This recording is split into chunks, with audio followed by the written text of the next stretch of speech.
All right, y'all, we back with some more craziness. But before we get to all that, y'all know what we got to do, right? We got to unplug some more people out of the matrix, all right? And you do that by spamming the like button, then putting hashtag unplugged in the comment section. You've seen all the people down there unplugged, right? All right, and if you're new, hit that subscribe button. Join the family.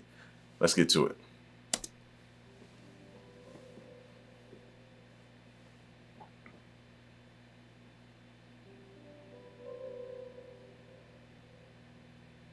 Anonymous just came forward and said the following about the UAP hearing. With this UAP stuff, we're not saying to not be skeptical. What we are saying is, it's obvious any way you look at it, the American people have been lied to. Facts. Either a disinformation campaign was created to make the primary focus on aliens as a distraction, or the people coming forward are actually telling the truth. Now, I can't lie. That's been a thing that's been in the back of my mind. You know what I mean? Whether or not you have to think like that. Even though as bad as you want this to be true and the information that you've been seeking, you still have to have a little piece of your mind in the back there that's saying, okay, is this a distraction? Either way anyone looks at this, there are lies, and there needs to be accountability for those lies. There are way too many people involved, and for people to come forward and perpetuate a lie in front of a sworn-in congressional hearing is a big deal. This is why we are calling for transparency. If it's not aliens, the government has a lot of explaining to do. If it's aliens, the government has a lot of explaining to do. There's a lot of information to unfold with the UAP phenomena." End quote. In recent years, the enigmatic collective known as Anonymous has extended its investigative reach to an unlikely frontier, the investigation of unidentified aerial phenomena sightings. Traditionally associated with cyber activism and hacktivism, Anonymous's involvement in UAP investigations reflects a growing public interest in the mysterious encounters reported by military personnel, pilots, and civilians alike. Anonymous, as a decentralized and diverse group, has always been intrigued by mysteries and enigmas. The UAP phenomenon presents a significant puzzle that has long captured the imagination of the public. The lack of a definitive explanation for numerous sightings and encounters compels Anonymous members to explore these unexplained occurrences, driven by their innate curiosity and desire for answers. Anonymous has a history of questioning official narratives and challenging institutions perceived as concealing the truth. In the case of UAP sightings, numerous governments and military organizations have been reticent about disclosing information to the public. By investigating UAP encounters, Anonymous seeks to shed light on potential cover-ups and demand transparency from authorities regarding their knowledge of these events. A key tenet of Anonymous's ideology is advocating for freedom of information and the democratization of knowledge. In the context of UAP sightings, there have been allegations of classified documents and data being withheld from public scrutiny. Anonymous's involvement in the investigation aims to push for the release of relevant information to ensure that the public has access to the data and evidence related to UAP encounters. Anonymous possesses a unique capacity to disseminate information and draw public attention to various issues. By investigating and highlighting UAP sightings, the group aims to increase awareness of the phenomenon and encourage open discussions about its potential implications. This approach aligns with their broader mission of fostering informed citizenry and empowering people to engage in critical thinking. Anonymous often seeks connections between seemingly unrelated issues. In the case of UAP sightings, some members may see correlations between these encounters and other pressing social concerns, such as technological advancements and governmental accountability. By investigating UAP sightings, they might aim to explore these intersections and spark discussions about the broader impact of such phenomena on society. Anonymous's actions are often driven by a deep-rooted distrust of traditional authorities and institutions. Their involvement in UAP investigations might be fueled by skepticism towards official explanations and the belief that truth is concealed by those in power. By taking on UAP research, they can challenge dominant narratives and question the legitimacy of authoritative sources. Engaging in UAP investigations represents a departure from Anonymous's traditional online activism. By venturing into the realm of unidentified object research, the collective expands the scope of its activities and showcases the flexibility of its decentralized structure. This shift highlights the Well, if they could just get us the classified documents, I mean, if they could just get us stuff like, or you know what I mean? I'm just saying they could be a lot of help in these cases, man, as far as protection to the people that want to come forward. When Anonymous speaks, trust me, they listen. The government listens. They don't want to deal with that problem. You know what I mean? So for them to come out and protect or put a shield around people who want to come forward, if they could find things that support their claim, like, I think it's a lot that they can do here. Adaptability of the group and its capacity to explore diverse issues that capture public interest. As of right now, the group has been vocal on social media, and many have said that their involvement in investigating UAP sightings reflects their inherent curiosity, desire for transparency, and willingness to challenge established narratives. Their pursuit of truth and information aligns with their broader mission of promoting freedom of information and empowering the public through knowledge. By extending their investigative reach to the realm of UAP encounters, Anonymous brings further attention to this mysterious phenomenon and calls for greater openness and discourse surrounding the unexplained events reported by witnesses worldwide. Whether their efforts will lead to significant revelations or simply contribute to the ongoing discussion about UAP remains to be seen, but their involvement underscores the ever-evolving landscape of unidentified object research and the enduring fascination with the unexplained. The possibility of advanced life and the potential for alien contact have long fascinated humanity. Imaginations have been ignited by science fiction tales, and the question of whether we are alone in the universe remains a profound mystery. If aliens were to make contact with Earth, the consequences would undoubtedly be profound, reshaping our understanding of the cosmos, society, and ourselves. The discovery of intelligent extraterrestrial life would be an epochal event in the history of science. It would confirm the existence of life beyond our planet, revolutionizing astrobiology, astronomy, and related fields. Scientists would eagerly analyze any signals or messages received, seeking to decode alien languages and understand the scientific and technological knowledge they may share. Philosophers would grapple with existential questions about our place in the universe, challenging long-held beliefs and prompting new perspectives on the nature of life and consciousness. The revelation of alien contact would transcend borders, cultures, and religions, uniting humanity in an unprecedented way.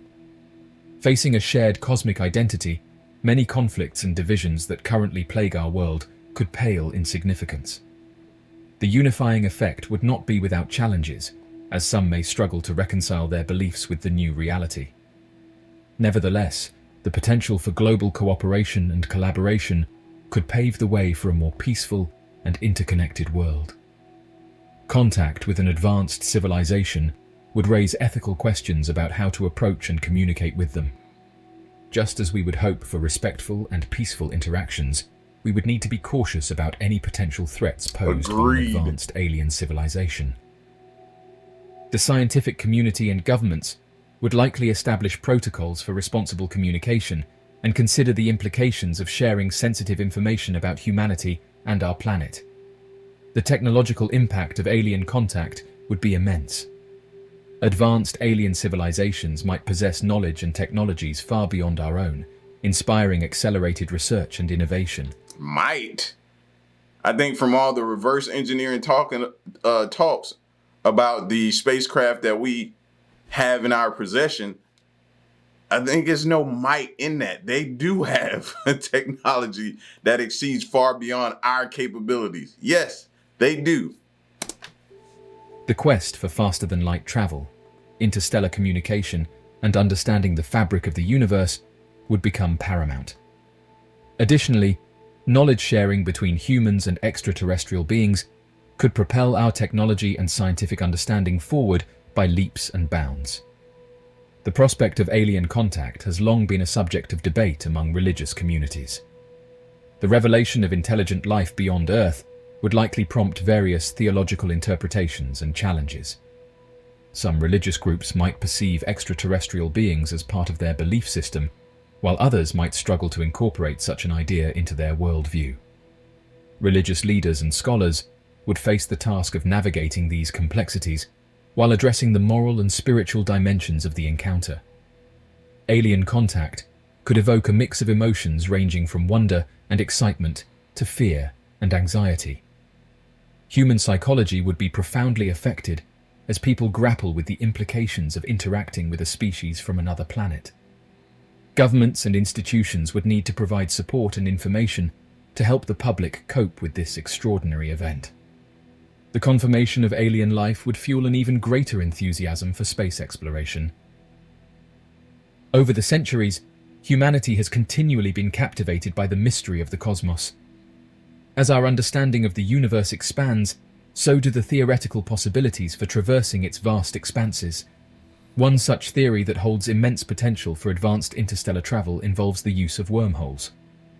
A concept born out of the field of theoretical physics, wormholes propose a novel approach to covering cosmic distances that may not only be feasible for advanced civilizations, but could also significantly minimize travel times between distant stellar systems.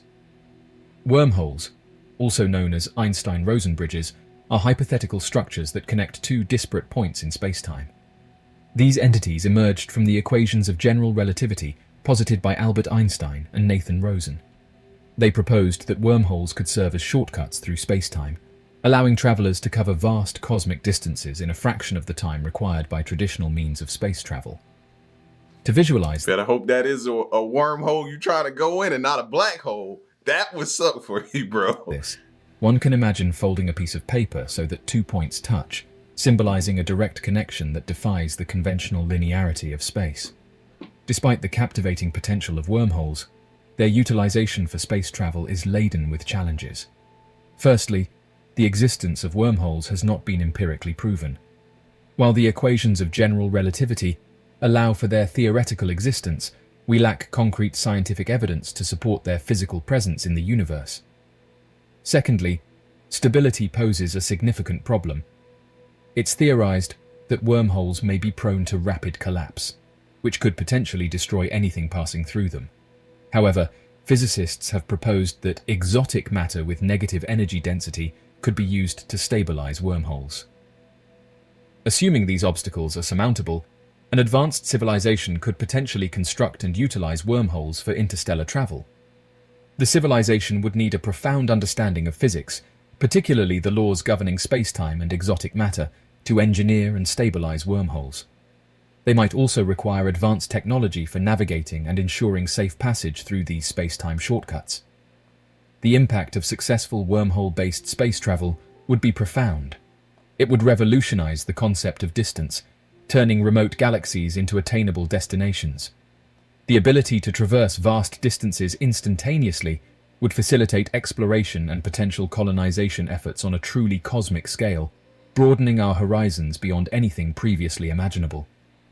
In the context of potential contact with extraterrestrial life, wormholes could play a vital role.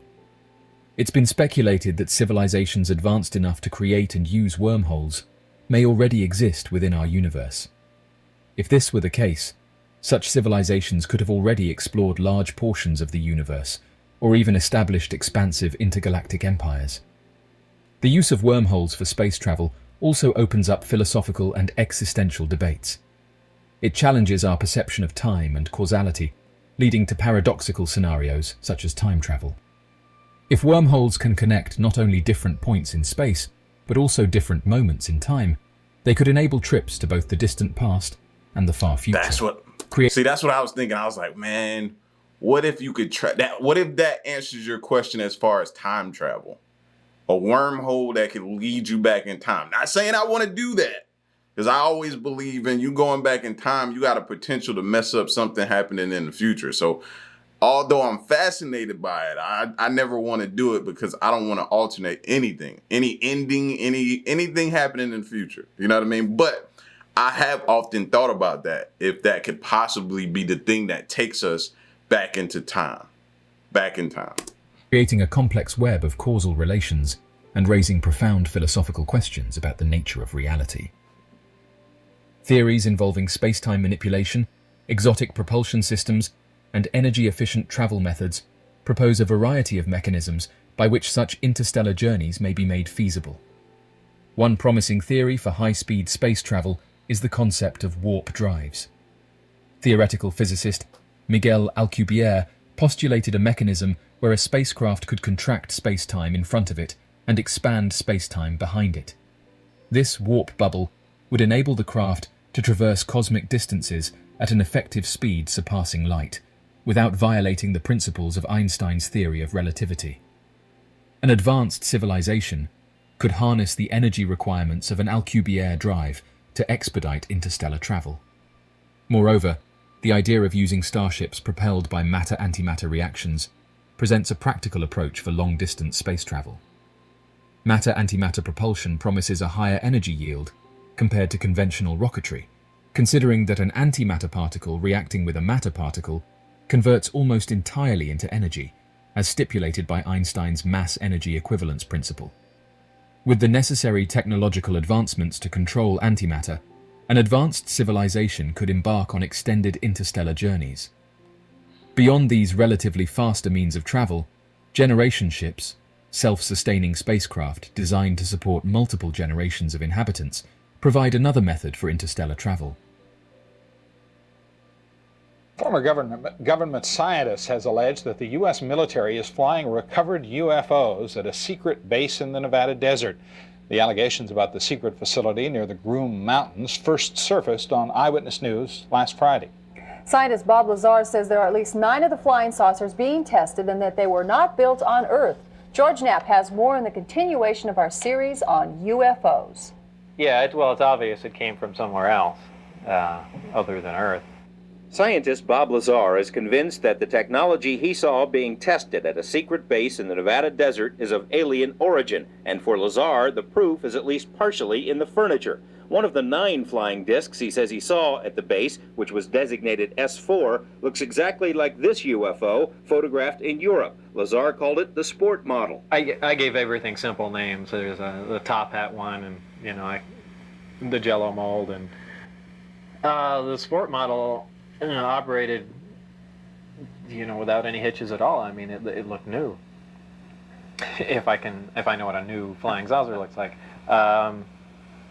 One of them looked like it was hit with some sort of projectile. It had a large hole in the bottom and a large hole in the top with the metal bent out, like some sort of large caliber 4 or 5 inch projectile had gone through it. Even before he saw the sport model operate, Lazar says, he suspected that the ship came from somewhere else. The realization slapped him in the face the first time he glimpsed the inside of the disc. I got to look inside, and it had really small chairs, and I think that was the first confirmation I had. That was just a shocking thing, because every time before that I was able to label it, well, this is just a little advance that a group of scientists had formed, and they're keeping it secret, and yeah, we could have built a big disc like that, that's no problem, and we could have adapted these to make it fly, but why does it have little furniture inside, essentially little seats, and things began to click together just all too fast. A few of the discs had been completely dismantled to find out how they worked, Lazar says, but others were fully operational. Little chairs on the inside.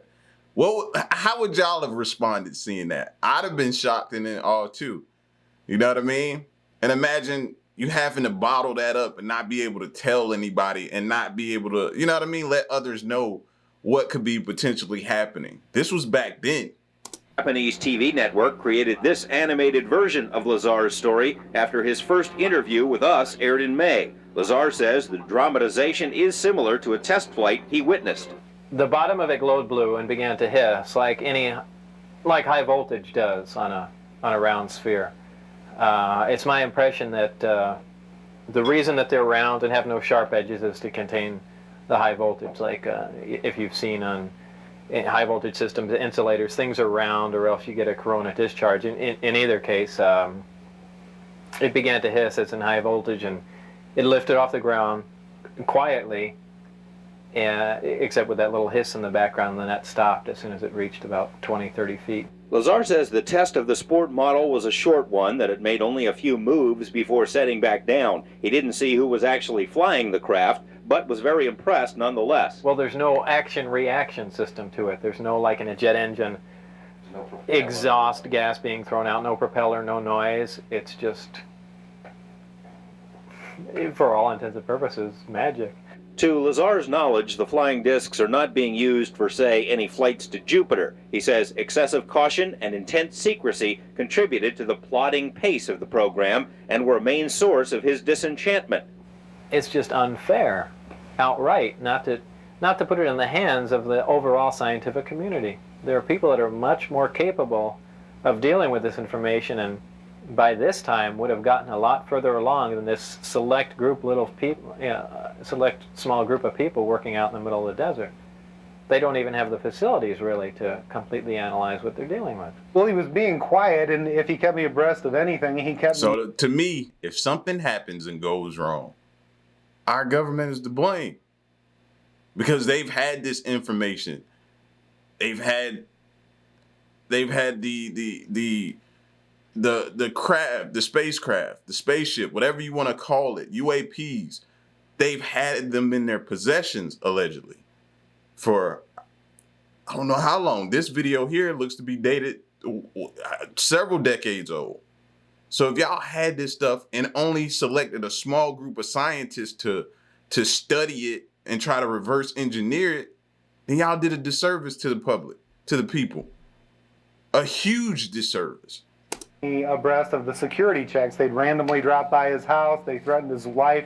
They threatened his wife's life. They had done all that, so we really didn't converse. I mean, he really was adhering to the program. Gene Huff is a Las Vegas real estate appraiser, a regular guy who just happens to have a friend in the flying saucer business. He learned about Lazar's S4 experiences only after a long period. Lazar is anxious for people to know that he didn't just run right out and spill the secrets of the universe, and that some things are properly kept confidential. I did not believe that this should be a security matter. Some of it, sure. But just the concept that there's definite proof, and we even have articles from another world, another system. You just can't not tell everyone. A lot of people don't believe that, but I do. When he reached what felt like his bursting point, he took Huff and a few others to the edge of the Groom Mountains to see the flights for themselves. A total of 5 witnesses on 2 consecutive weeks managed to dodge security patrols long enough to see the strange glowing object lift above the mountains. It came up above the same mountain. It moved around. It did a step move. It actually went up in the air like this and hovered, then dropped way down. Then it just floated around and cruised around, and then it started coming up the mountain range. This home videotape was recorded during one of the trips to the Groom Mountains.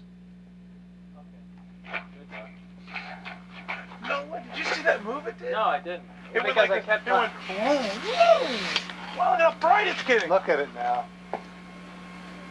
Getting bright. Not Here, bright hold- enough for me to get the son of a bitch. Here, hold on, right here.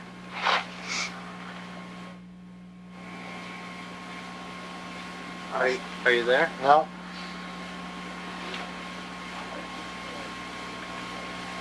It's pretty bright. Bright bro. right now. Admittedly, the tape proves very little by itself because with the distance and darkness there are no reference points other than the alleged flying disc. But Lazar's information about the time and location of the test flights proved correct, not once but twice. That, according to our off-camera interviews with each of the other witnesses. Gene Huff describes his second sighting. Through the telescope, we had seen it was an elliptically shaped light. You know, that's about, because you can only get so close, even with a telescope, to a secure facility. Anyway, it came by up by us very rapidly. It glowed and glowed brighter like a sun, and we almost got the feeling it was going to explode. It glowed so bright, and we backed up behind the car. Then it went down. It glowed back up a little bit, and very softly glided back over back where the mountains where it came up, hovered for a while, and then just sat down, just like you see in the movies. Bob Lazar isn't the only person to claim inside knowledge of the flying discs at the test site. He's just the only person to say so publicly. We have communicated with several people who say they know of the saucer program. A technician in a highly sensitive position told us it is, quote, common knowledge among those with high security clearances that recovered alien discs are stored at the Nevada test site. A Las Vegas professional who once served in the military and was stationed at the test site says he saw a flying disc land outside the boundaries of Area 51, that it was quickly surrounded by security personnel, and that he was taken away and debriefed for several hours. A man who once worked at Groom Lake as a technician at our request, wrote this letter explaining how he inadvertently walked into the wrong hangar and saw what appeared to be a large metallic disc under a tarp. It was being examined by men in lab coats. And an airman who worked at Nellis at a radar installation says he and his fellow servicemen watched over a period of 5 nights unusual objects flying over the Groom Mountains. He says the radar images indicate the objects zoomed into range at speeds of 7,000 miles per hour and then would stop on a dime, and that nothing we have is capable of doing that. The airman said, Sound familiar, don't it? What did those 3 gentlemen say at the hearing? Sounds familiar, don't it? Okay. That when word of his sighting got out, he was ordered to turn off his radar sensors for that area and told to keep quiet about the matter because it did not happen. None of this means that the military is actually flying alien spacecraft in the Nevada desert. It could all perhaps be explained to some other secret program. Lazar insists that's not the case. We put the matter to the U.S. Navy, which, according to Lazar, is running the saucer show. 4 different naval offices were contacted. All denied having any information in their files. The Naval Research Lab said it conducted a thorough search but found zip. Naval Intelligence said much the same thing, adding it is not required to create a file where one doesn't exist. A side note, we also requested files on a UFO sighting over Tremonton, Utah in 1952. The Navy spent more than 1,000 hours studying film of that sighting, a fact that's been noted in several publications. But for purposes of our request, the Navy couldn't find those files either.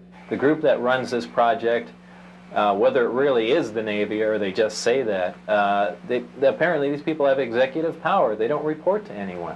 Tomorrow, more troubling allegations about the military potential of alien technology. George Knapp, Eyewitness News 8.